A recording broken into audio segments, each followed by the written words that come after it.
Nós vamos passar agora para a entrevista da semana. O nosso convidado é o deputado estadual Coronel Telhada, que dispensa apresentações. Coronel, boa tarde, seja bem-vindo, obrigado por estar aqui mais uma vez. Boa tarde, Silvio, boa tarde, Ernesto, agradeço mais uma vez o convite. Parabéns, eu estava observando as campanhas, os programas, eu achei muito legal essa matéria do Hospital Militar, que é muito mal compreendido, principalmente pela nossa tropa, que aliás o pessoal hoje, não só a nossa tropa, mas todo mundo, né? O pessoal adora só criticar e não ver as coisas boas. Isso é muito ruim, porque quando você só critica, você não traz incentivo às coisas que as pessoas estão fazendo. Então essa matéria do HM e dessas pessoas recuperando, é muito legal mostrar isso, porque os que criticam o nosso hospital militar, acho que esquecem que às vezes aí fora, no serviço público, os hospitais estão muito pior. Então nós temos que dar graças a Deus por termos um hospital militar, uns médicos, enfermeiros de qualidade que cuidam do nosso policial militar. Vamos valorizar mais as nossas coisas, isso é muito bom.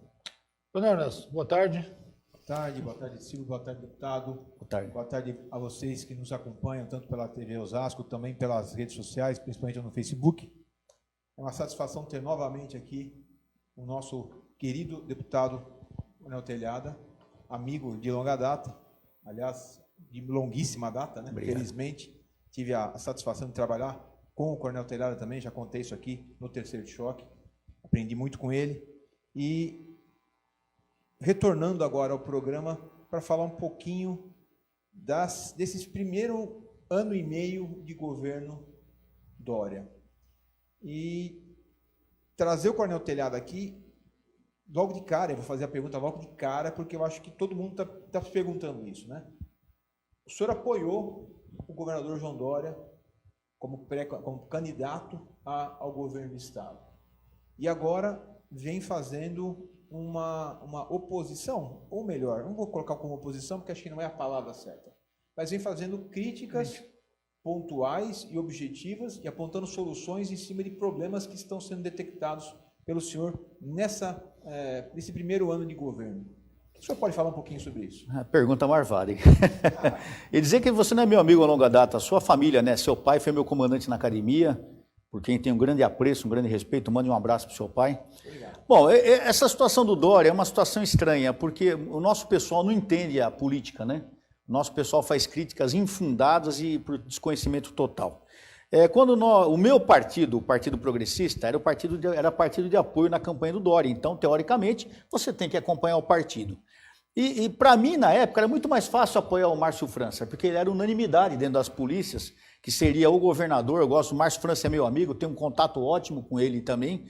Mas como o partido estava com o Dória, eu tinha que seguir a linha do partido. E entendo o seguinte, que política é isso? Não adianta todo mundo concentrar as forças num lugar só. Você tem que ter as forças divididas, porque seja qual for o futuro que você tiver, você vai ter como trabalhar politicamente. Trabalhar politicamente não é ficar xingando as pessoas de traidor, de assassino, de safado.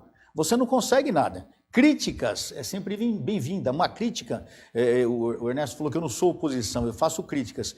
Eu acho que fazer críticas também significa ajudar o governo, desde que o governador tenha humildade de ouvir essas críticas. Infelizmente não é o caso do governador João Dória.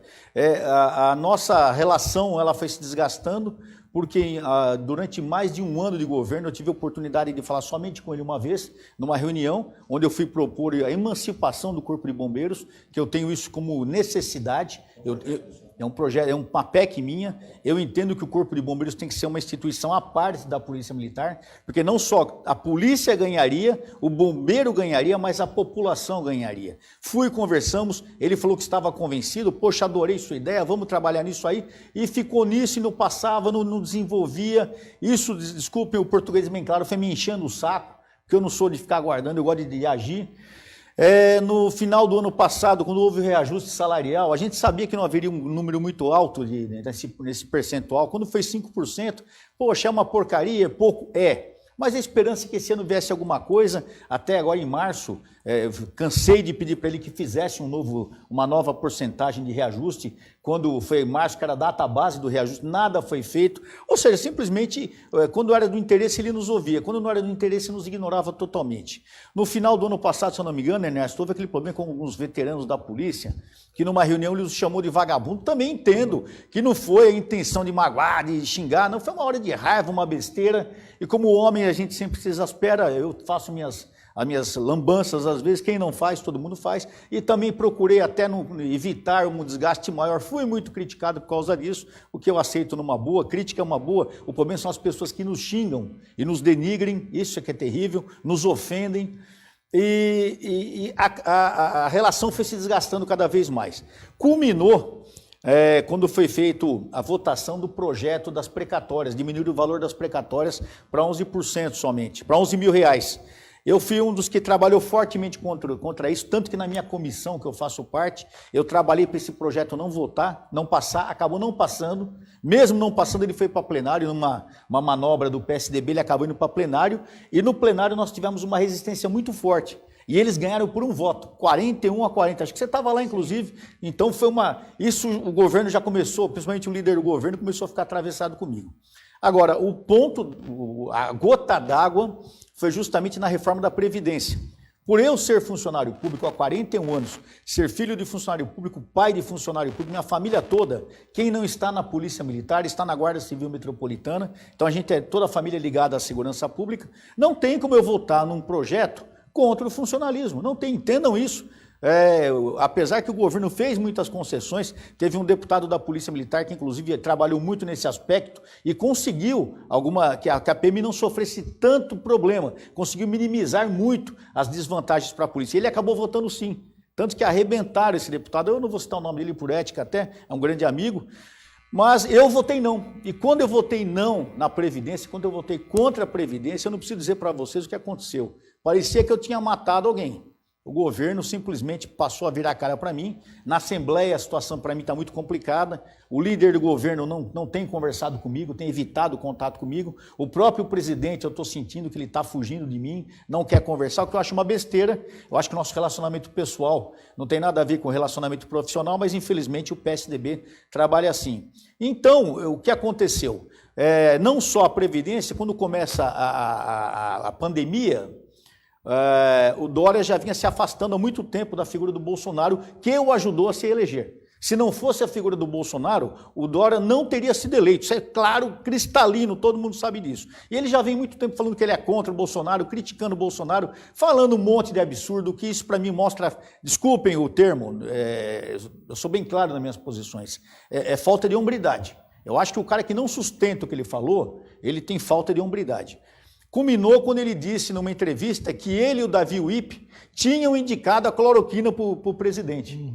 Aquilo para mim, gente, foi um absurdo, foi um chute na canela, para não falar em outro lugar, para não ficar desagradável aqui, entendeu? Porra, aquilo mostrou para mim totalmente o grau de falta de verdade. Eu não vou chamar o cara de mentiroso, é chato, né? A falta de verdade da pessoa nas coisas que diz.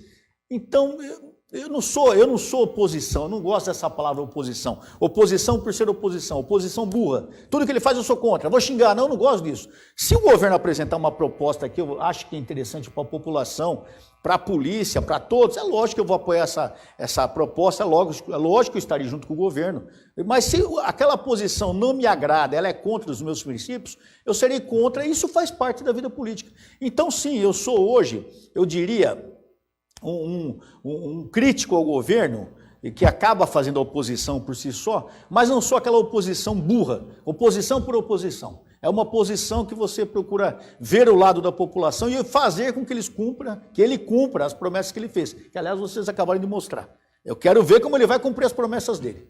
O senhor se sente traído pelo Dória? O senhor apoiou, esteve junto na campanha? Me sinto traído, eu me sinto, eu me sinto triste, porque eu venho de uma formação militar, profissional, eu venho de uma formação familiar e religiosa, onde a palavra vale muito.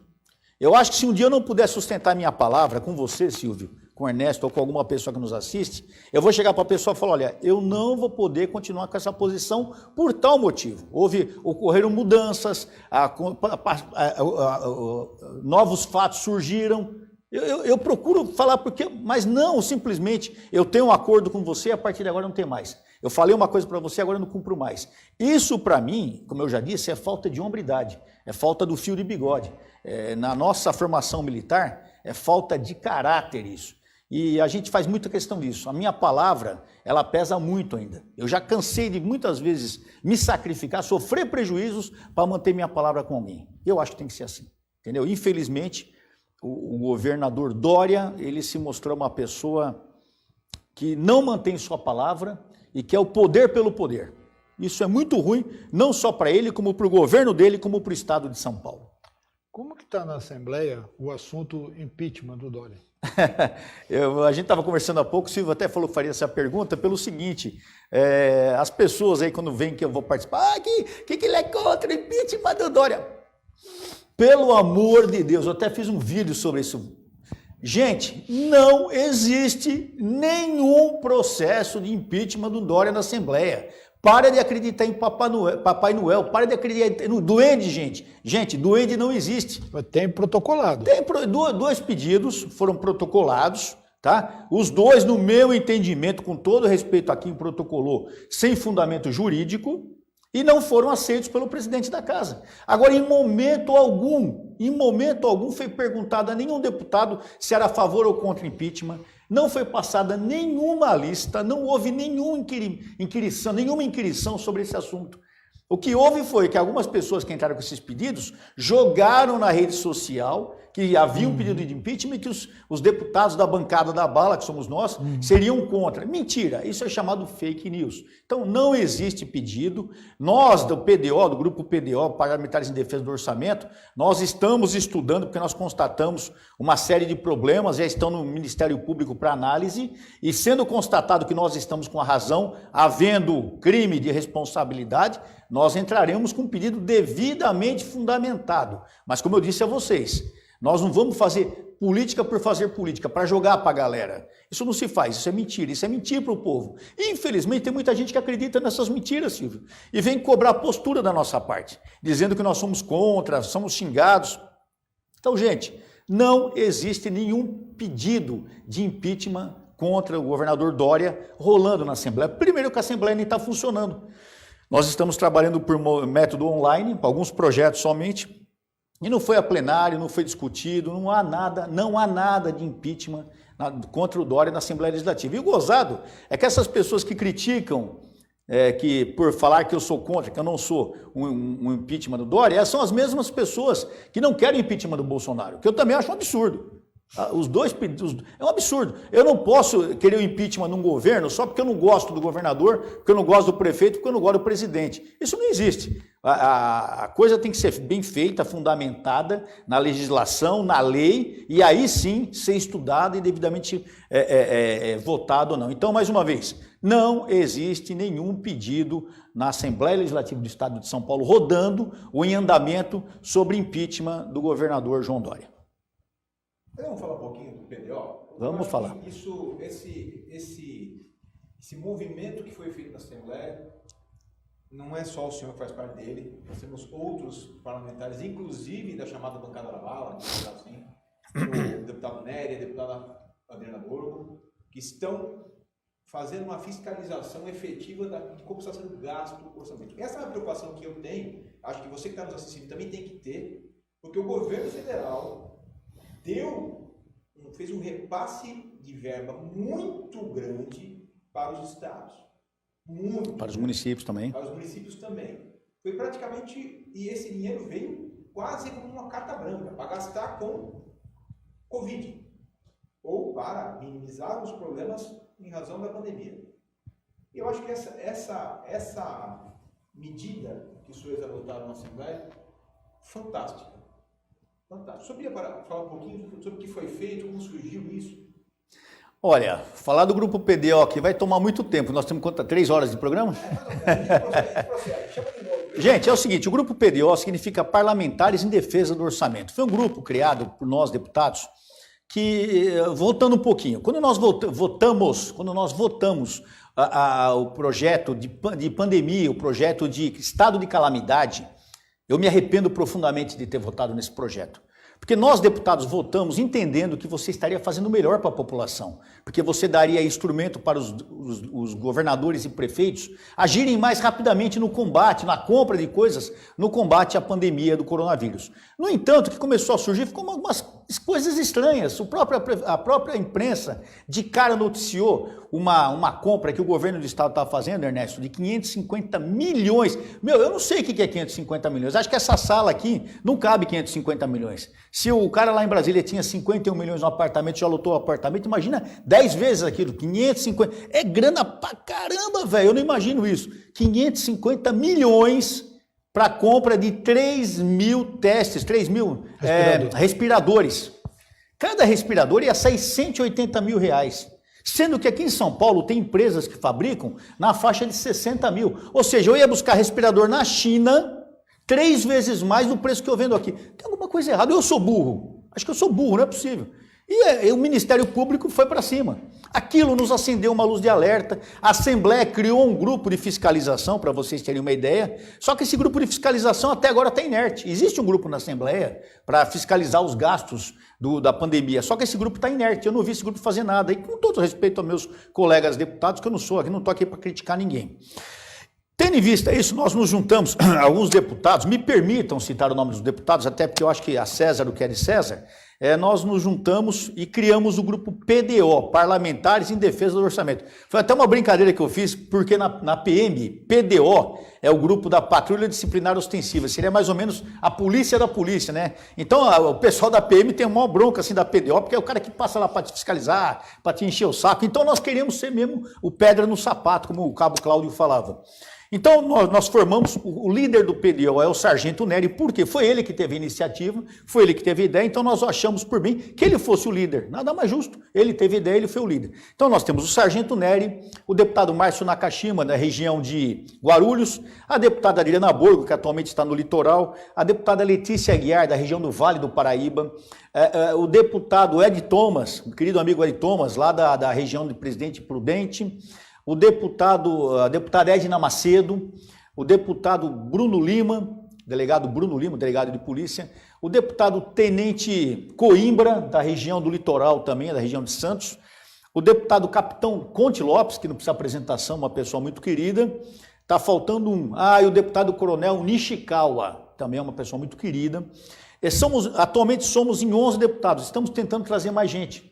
Por quê? Porque o nosso grupo é um grupo totalmente suprapartidário. Para vocês terem uma ideia, desses 11 deputados, nós temos 7 partidos políticos. 7 partidos políticos. Então, a gente não está lá para falar mal de governador, falar mal de prefeito, falar mal de presidente. A gente não está para falar mal do PT, do PSOL, apesar que eu gosto de falar mal do PT. Mas nós não estamos para falar mal de partido nenhum.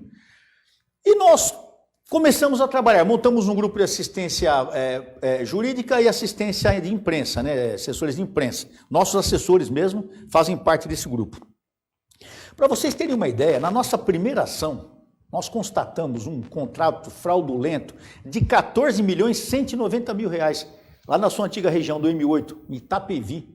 A primeira que nós somos, já demos uma paulada, 14 milhões, estava sendo usado por uma empresa que ela existia, mas era compra de aventais, a empresa era de turismo e confecção de livros, não tinha nada a ver com compra de aventais. Quando nós fomos no local, era a casa do proprietário, que aí na segunda consta estava devendo aluguel. Aí, mas onde eu quero ver as máquinas, não tinha máquina, não tinha nada, mas como é que você vai fazer? Não, eu vou sublocar, contrato público sendo sublocado, totalmente errado. Nós fomos em cima, Tribunal de Contas do Estado, entramos com uma representação, saiu na imprensa, num dia, isso depois de 4, 5 dias, saiu na imprensa, que a imprensa viu o trabalho, só uma grande emissora veiculou. No dia que foi veiculado, no dia seguinte, o governador cancela o contrato. Ou seja, só nessa nossa primeira paulada, já foi 14 milhões 190 mil economizado, que estava sendo desviado ou sendo empregado de uma maneira totalmente irregular. Continuamos trabalhando, fiscalizando empresas, fomos ver as empresas que estão distribuindo as cestas básicas, fomos lá, verificamos item a item, valor da nota fiscal, fizemos isso. Tivemos em 2 cidades, se eu não me engano, Caçapava e Indaiatuba. Eu e o Nery fomos até Indaiatuba. A Letícia e o Márcio foram para, acho que Caçapava, se eu não me engano, foi na região do Vale. Que mais que nós tivemos? Hospitais. Nós já passamos por 9 hospitais. 9 hospitais. E nesses hospitais, nós sempre verificamos irregularidades, falta de EPI, um problema aqui, um problema. Em todo hospital que nós íamos, nós éramos bem recebidos, éramos recebidos na porta pelo hospital, nos acompanhavam, entramos quase em todas as UTI, eu já entrei, o que é um perigo para nós. Nós entrávamos na UTI, porque nós precisamos ver, nós representamos o povo, nós temos que ver realmente o que está acontecendo. Entramos em várias UTIs, vimos a situação do Covid, que é uma situação muito difícil mesmo, pessoas em estado terrível, é assustador, nós vimos isso, a doença é um perigo assustadora. Mas a gente notou que os governos estavam fazendo uma supervalorização da doença, dizendo que estava tudo lotado para justificação de gastos. Aqui a imprensa mesmo noticiou que o governo de São Paulo ia começar a mandar gente para o interior, não é isso? A grande São Paulo ia mandar gente para o interior, que as UTIs estavam lotadas, que os hospitais, toda notícia, os hospitais estão superlotados. E a gente notou que cada hospital que a gente ia não estava tão superlotado assim. 50%, 40%, 60%. Guarulhos estava 100%, alguns sim, era o caso, mas a grande maioria não. Até que nós fomos no hospital do AMB. Aí vocês conhecem a história, todo mundo conhece. Foi aquela lambança que aconteceu, eles não queriam nos deixar entrar, nós estávamos lá, havia conversado com o Edson Aparecido, ele queria que a gente voltasse no dia seguinte, Edson, nós estamos aqui na porta. Por quê, gente? Nós não fomos visitar o hospital. Nós não somos turistas, nós fomos fiscalizar, nós somos deputados, temos a obrigação de fiscalizar o gasto do executivo. E naquele hospital do AMB tem o que aconteceu, tinha verba federal, tinha verba estadual e verba da prefeitura. Quando nós notamos a resistência, já alguma coisa deu errado, por que não querem deixar a gente entrar? Quem não deve, não teme. Aí até que ficou 40, 45 minutos, empurraram os deputados, tentaram tomar celular de deputado, um negócio chato mesmo, né? Aí, até que chegou a pessoa lá da empresa, da Iabas, a mesma empresa que lá no Rio de Janeiro teve contrato cancelado, que acabou autorizando a nossa entrada, nós entramos. Só aí nós entramos, fomos, nos paramentamos e quando nós mostramos isso em vídeos ao vivo, estava transmitindo ao vivo, nós constatamos que a grande maioria da área do AMB estava totalmente desocupada. Aliás, nem montada estava. Havia uma área que havia só as divisórias, algumas camas, geladeiras encaixotadas, mas não tinha nada. Até que finalmente nós fomos na área ocupada por doentes, era uma área mais ou menos de 400, 500 leitos, acho que, eu estou sendo benévolo. Para mim não tinha nem 400 leitos, mas vamos falar que tinha 400 leitos. Daqueles 400, só 220 estavam ocupados, ou seja, quase 55%. Saímos, fizemos o vídeo, e não é a nossa surpresa que a prefeitura, em vez de se desculpar, em vez de se explicar, não. Ela veio falar que nós invadimos, que nós agredimos, que nós ofendemos, que nós colocamos em risco as pessoas porque entramos sem paramentos. Pode olhar as filmagens, a gente não precisa se defender, está nas filmagens. Que nós criamos fake news, nos acusaram ainda de ser mentirosos. Que aquelas imagens de quando da montagem do hospital, enfim, tentaram falar um monte de besteira. Em momento algum se defenderam, porque é batom na cueca, irmão, não tem como se defender. Tá aí, as imagens. Isso aí nós estamos chegando no hospital, a gente não havia entrado aí, é o momento da paramentação. Aí que nós fomos nos paramentar, que é onde justamente os funcionários se paramentam, tá vendo? Alguns já estão paramentados lá. Então aí nós nos paramentamos e fomos no lugar onde mais para frente tem a gente andando nos lugares totalmente isolado. Aí eu falei uma coisa, o PDO, nós estamos pensando em montar uma igreja, Ernesto. Nós estamos pensando em montar irmãos do PDO, porque a gente faz milagre. O primeiro milagre é esse aí que vocês estão vendo, ó. Tá vendo? Aí não tinha ninguém, ó. Esse local é totalmente neutro. Não, mas vocês precisam de equipamento. Nós estamos com equipamento, com a máscara. Mas nesse local não há um enfermo. Pode ver que até os funcionários também estão sem equipamento. Então você nota o seguinte, quiser pôr mais para frente, está a gente equipado, mostrando os locais totalmente abertos. Aí vem o primeiro milagre do PDO, porque no dia seguinte a prefeitura vem a público e fala o seguinte, que aquilo lá não era abandonado, aquilo era uma reserva técnica. Ou seja, aquela superlotação que havia, de repente não havia mais. Você tinha uma reserva técnica de mais ou menos 1.500 leitos. Aí nós começamos a derrubar tudo que a prefeitura havia dito. Até hoje a prefeitura diz que tem 1.800 leitos no AMB. É mentira, não tem só 400. Então a prefeitura mentiu desde o começo. E aquela situação que ia ter que mandar gente para o interior, mentira.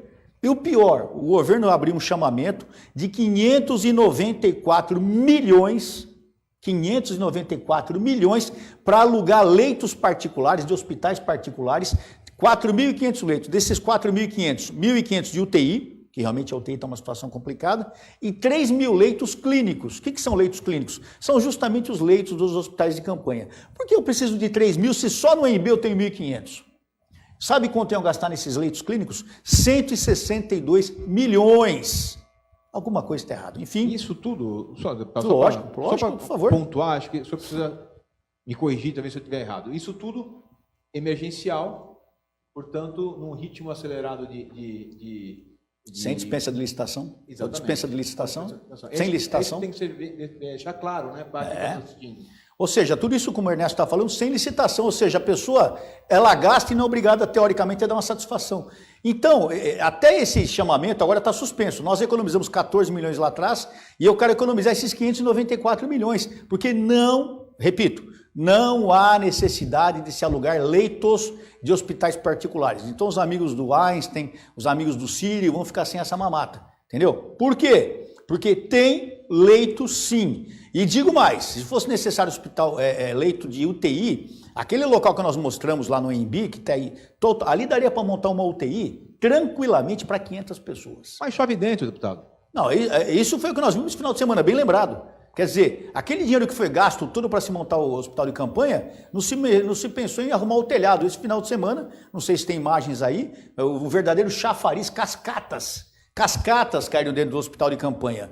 Então, onde é que está o planejamento? Onde é que está o bom uso do dinheiro público? Está tudo errado. E eu digo uma coisa, a gente do PDO costuma dizer, a pandemia, ela passou a ter dois momentos, né? Antes do AMB e depois do AMB. Porque até então, antes do AMB, tudo que o governo falava, todo mundo ficava meio assim, será, parece, não sei o quê. Depois do AMB, o pessoal viu que as coisas não são bem assim e que tem que se constatar mesmo. Tanto que nós começamos um momento que vários vereadores, alguns deputados em outros estados, passaram a fiscalizar também, que é obrigação do deputado fazer isso aí, entende? O deputado, o vereador tem que fazer isso aí. Então nós estamos trabalhando, continuamos trabalhando. A semana passada tivemos em Sorocaba, num complexo hospitalar de Sorocaba muito bom, inclusive, com falhas também, como em todo lugar tem falhas, mas num nível muito adequado. Então nós estivemos em ótimos hospitais, não só falando mal, vamos falar bem. Nós estivemos no hospital de campanha de Heliópolis, que é do estado também, maravilhoso. Ele é administrado pela Seconce, né? Seconce. Muito, um hospital de primeiro mundo. Eu fiquei feliz de ver aquele hospital. O hospital de Guarulhos também, hospital de campanha muito bem feito. O próprio hospital de Sorocaba muito bem feito. Você vê muitas pessoas comprometidas, Silvio. Os profissionais de saúde são pessoas que merecem nosso elogio, nosso agradecimento, porque são pessoas comprometidas. Mas, infelizmente, os governos, aproveitando dessa situação, têm feito alguns negócios que o Ministério Público tem cansado de receber documentos. Só para fechar, toda ação que nós fazemos, nós encaminhamos ao Ministério Público. No caso específico do AMB, nós encaminhamos ao Ministério Público Estadual, Federal, à Polícia Federal, enfim, comunicamos todo mundo. Agora cabe aos Ministérios Públicos a investigação, a apuração e tudo que for necessário. Bom, com tudo isso que foi apurado, na sua opinião, foi um erro de planejamento ou foi um dinheiro mal gasto mesmo com más intenções ou alguma outra coisa? Porque houve muita previsão errada a respeito da pandemia. Pô, meu irmão, essa pergunta, eu vou falar para você que é uma pergunta de prova, viu, cara? Eu até tenho cautela de responder isso aí, porque eu não quero dar a minha impressão que eu faria uma acusação aqui. Seria até liviano, porque eu não tenho provas, né? Mas eu não sei se foi só erro de planejamento, viu? Eu não sei. Com certeza, era uma situação totalmente nova. Pegou todo mundo de calça curta. Então, não só o governo federal, estadual, municipal, ninguém esperava, o mundo todo não esperava essa sacanagem que foi esse coronavírus, né? Então, até acontecerem erros, era previsível, porque é uma novidade. Mas nós vimos gastos aí excessivos. Por exemplo, o governo tem feito uma negociata com a China que tem chamado a atenção de todo mundo. A gente sempre ouviu aquela fala, o negócio da China, quando é um negócio bom, né? O negócio da China. Agora é que eu entendi porque chama negócio da China. Então, o que acontece? Eles compraram, eu nunca esqueço, acho que foram 65 milhões, eu posso estar enganado no número, de máscaras da China. Agora essa história O governo federal até agora não achou uma solução, mas o governo de São Paulo já começou a estudar uma solução para criar uma vacina. Quer dizer, então eu vejo muita história aí mal contada, entendeu? Eu vejo muita promoção, promoção de si próprio e gastos com o governo assustador. Porque, por exemplo, se nós temos uma pandemia, nós tínhamos condição tranquilamente de investirmos no comércio nacional. Nós temos empresas que fazem respiradores, nós temos empresas que fazem máscaras, nós temos empresas que fazem tudo que foi comprado no estrangeiro, nós poderíamos ter comprado aqui e até incentivado aquecido o nosso comércio, aquecido a nossa economia. E, no entanto, nós estamos vendo negócios aí estranhos, quase que eu falei uma palavra errada, eu falei estranhos, com a China, negócio.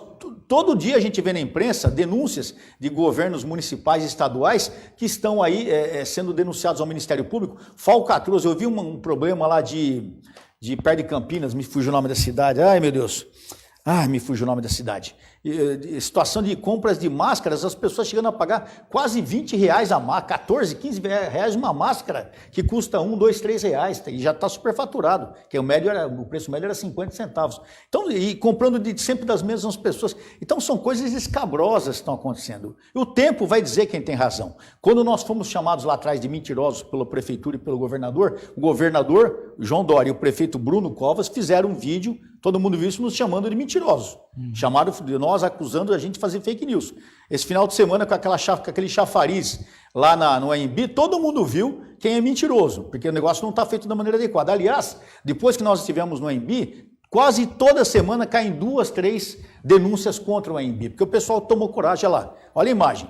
Isso aí é dentro do hospital de campanha do AMB. Notem aí, ó.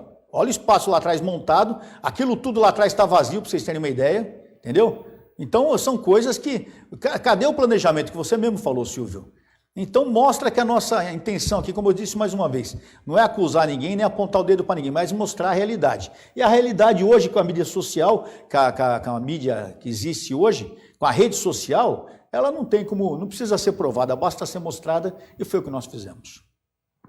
Deputado, ainda paira sobre o governo de São Paulo uma investigação, uma denúncia, sei lá, acho que não está sendo investigado ainda, mas é uma denúncia de um gasto exorbitante em respiradores que foram comprados e a justificativa da compra, isso eu lembro aqueles shows midiáticos que são feitos todos os dias, é verdade, na hora do almoço, pelo governador e sua equipe, que ele chama de coletiva, mas é um show, né?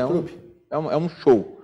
E ele até foi perguntado a ele, e ele repassou a resposta ao vice-governador. Porque, segundo ele, era o vice-governador que estava coordenando as compras. E a resposta que foi dada pelo vice-governador foi que existe um equilíbrio, tem que existir um equilíbrio entre a aquisição no tempo certo com o valor certo. Não adianta nada pagar pouco para um negócio que vai ser recebido daí a 3, 4 meses. E que foi pago muito, teoricamente, para receber logo. Só que o logo não veio, né? Muito bem perguntado, Ernesto. Eu tenho um respeito muito grande pelo Rodrigo Garcia, nosso vice-governador, mas você vê como Dória é, né? Na hora de aparecer, dar boas notícias, ele dá. Na hora de se justificar, ele joga no vice-governador a bucha, joga no peito do outro. A real é o seguinte, eu falei aqui no início desses 550 milhões gastos em respiradores. Isso aí não foi eu que criei, o próprio Ministério Público que levantou. E quando, semana passada, Davi, semana passada, né? Acho que quarta, quinta-feira de semana passada, ou retrasada, eu não lembro agora, retrasada, foi anunciado que esse contrato foi cancelado. Por quê? 550 milhões para 3 mil respiradores. A empresa Harrison, não lembro o nome da minha empresa lá, uma empresa que estava fazendo a intermediação, não conseguiu cumprir o contrato. Mas como não conseguiu cumprir? O que aconteceu? De 3 mil respiradores para 550 milhões, eles passaram para 1.280 respiradores para 262 milhões. Ou seja, eles cortaram pela metade. Já que os caras não conseguiram cumprir o contrato, e isso nós já estamos no 3º ou 4º mês de pandemia praticamente, ou seja, os caras não cumpriram ainda. Então, eles cortaram pela metade, eles fizeram uma repactualização. Eu não sou muito bom nessas coisas de finanças, mas acho que esse é o termo, repactualização. O dinheiro já foi. Aí que está o problema. os 262 milhões seriam para 1.280 respiradores. Eles pagaram os 262 milhões, já foi pago, e dos 1.280 chegaram só 384. Ou seja, aquele respirador lá atrás que eu falei que estava saindo a cada um a 180 mil reais, que estava 3 vezes mais caro que o respirador aqui de São Paulo, no final, com esses 262 milhões para 384, porque eles não pagaram tudo, só chegaram a 384, sabe quanto saiu cada respirador no final da história? Vocês fizeram as contas? Eu fiz. 630 milhões. 630. O respirador que chegou aqui em São Paulo, desses 384, saíram 10 vezes mais caros que o respirador que seria comprado aqui no estado. Gente, se isso não é crime, eu não sei. Por isso que eu te falei que nós estamos analisando, estamos vendo a fundamentação legal para vermos aí futuramente até talvez um pedido de impeachment. É lógico que ele já está passando a responsabilidade para o vice-governador. O bicho é ligeiro, não é bobo não. Mas nós vamos estar atentos, entendeu? Se houve isso, são 262 milhões do seu dinheiro, do nosso dinheiro, do dinheiro público, teoricamente jogado no lixo. Ah, nós vamos recorrer, vai... Quando eles vão devolver essa grana? Será que nós vamos ficar sabendo que devolver essa grana? Vão devolver tudo? Vão devolver com juros? Vão devolver 262 milhões.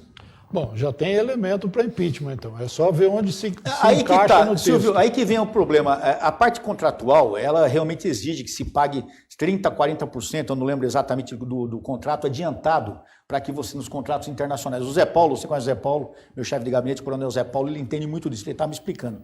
Teoricamente, eles não estão errados quando adiantaram, mas estão errados na transação, que não receberam. Nós estamos estudando a parte técnica. Não adianta eu entrar com um pedido de impeachment fundamentado para vir falar, olha como eu sou bravo, fiz o pedido de impeachment para o governador, lá na frente não dá nada, vocês vão falar, pô, o telhado é mentiroso, ele está só jogando para a galera. Então nós estamos estudando realmente tintim por tintim e constatando, nós vamos tomar providência. Eu não podia deixar, nós estamos chegando já no momento de final de programa, deputado, mas eu queria falar só mais um assunto. Lógico. Retreinar. Tá babaquice, né, velho? Eu não entendo esses caras, bicho. Ou o cara é muito mau caráter ou ele não conhece a polícia militar. A polícia militar, ela não só tem os cursos de formação maravilhosos, cursos completos, como ela tem, anualmente, ela tem o EAP, que é feito uma semana, agora está sendo, por causa do coronavírus, está sendo feito à distância, o EAD, mas desde que a gente entrou na academia lá atrás, em 1979, a instrução sempre foi uma coisa muito necessária, muito presente na polícia militar.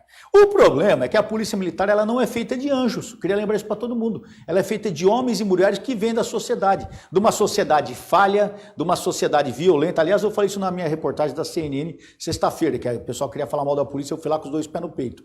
Então, esse programa Retreinar, eu até fico triste da Secretaria de Segurança Pública ter dado esse ponto dizendo que vai ser feito.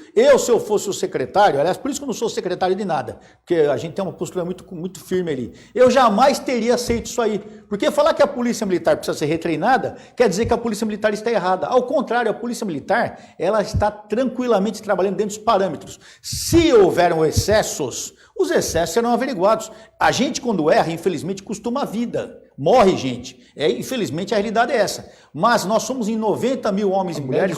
Médico também. Médico também, exatamente. O enfermeiro também. O motorista de ônibus também.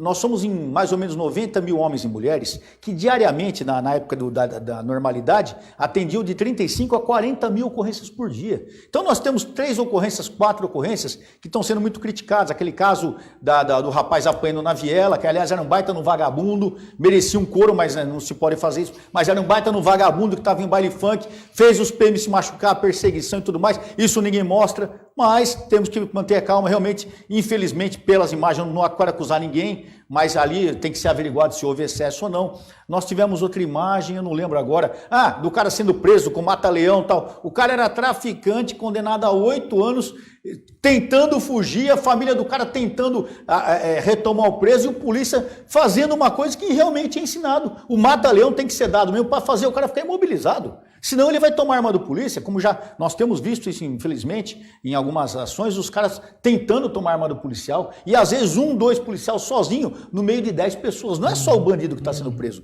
tem as pessoas em volta. Aqueles policiais trabalharam muito bem, parabéns para eles. Agora, isso precisa o secretário de Segurança Pública se apresentar e falar, peraí, não, a polícia agiu certo. Os casos que houve excesso estão sendo averiguados, o que houveram excesso, estão sendo averiguados, e, se constatado, será tomada a medida legal, porque a PM, nós usamos sempre essa frase, a PM ela corta na própria carne. Nós não temos, é só ver o número de, infelizmente, o número alto de policiais que todo ano é exonerado, de 2 a 2.500, todo ano é exonerado. Por quê? Porque é um resultado de uma polícia forte, de uma corregedoria que averigua. Agora, existem outras corporações que nunca faz nada, a gente não vê nada, um monte de coisa errada e você não vê o que acontece na Polícia Militar, que é a postura, que é a providência, que é mandar embora, que é prender. Vai lá no nosso presídio militar, infelizmente está lotado.